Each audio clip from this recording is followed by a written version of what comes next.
जय माता दी। भक्तों, आज हम सुनेंगे माघ मास का 27वां अध्याय। ब्राह्मण ने पूछा, हे प्रेत, तूने सारस से जो वचन सुने हैं वह मुझसे कहो। प्रेत बोला, हे विप्रवर, इसी खंड के समीप गोयका नामक एक नदी है। यह नदी पहाड़ी के समीप है।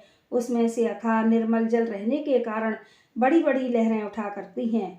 उनके किनारे हाथियों के झुंड विचरण किया करते हैं। दोनों ओर के किनारों पर अनेकों जामुन के पेड़ लगे हुए हैं।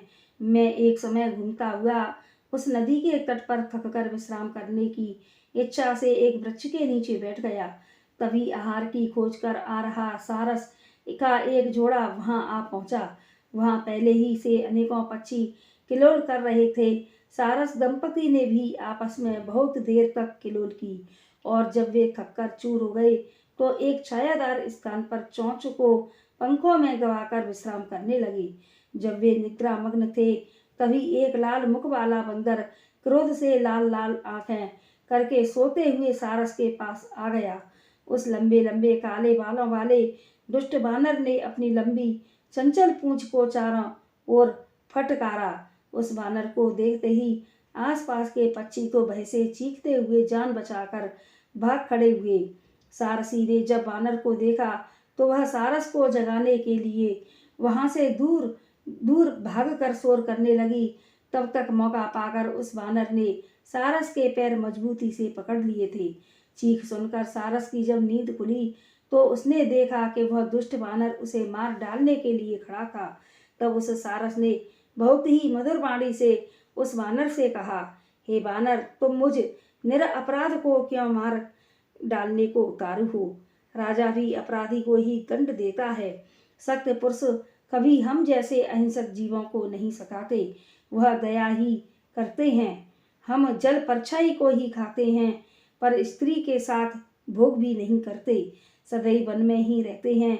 इसलिए हे श्रेष्ठ बानर, तुमको मुझे मारना उचित नहीं है। मैं निरपराध हूँ, इसलिए मुझे छोड़ दो।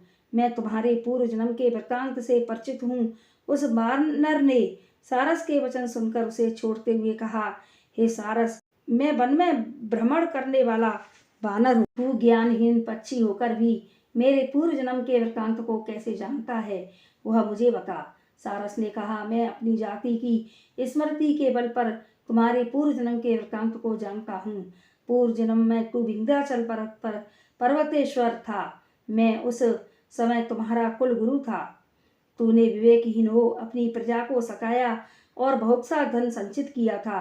प्रजा के श्राप से मरने पर तुझे कुंभी पाक नरक मिला।